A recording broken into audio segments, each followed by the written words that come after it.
much as I keep trying to get out of doing community service and human services and things like that, it is really where my heart is.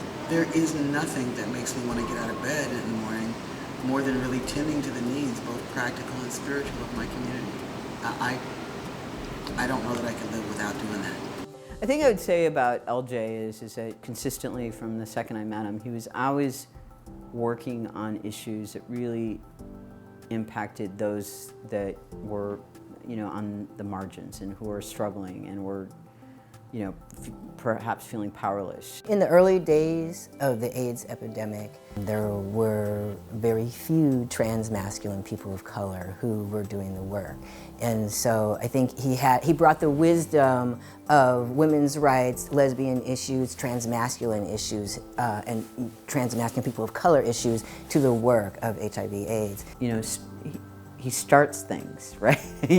And builds them. Lewis has pioneered programs for marginalized populations, whether it was homeless folks, folks in recovery, folks who are dealing with mental health issues, HIV/AIDS, and I really appreciate that about him, that he's really been there, down with the people, going to where people are at, and recognizing the needs that they have and developing programs to really help folks. It's weird. I have a friend right now that's helping me put together a CV because I never remember what I've done or where I've gone.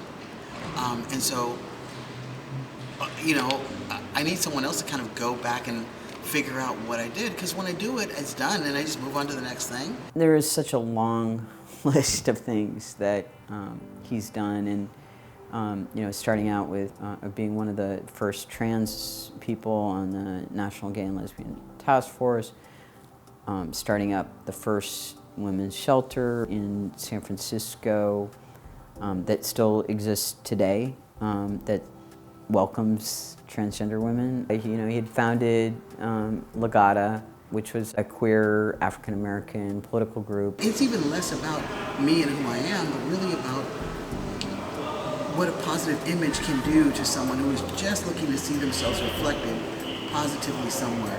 I think for a lot of young, particularly black trans guys, to know that they're like grown black trans men out living in the world is a life changer. You are a gift in my life, and I'm inspired by you, and you are a gift to all of us and to our entire community, and you inspire us all. So congratulations, and I hope that you feel the love from me and from all of us to you this special night.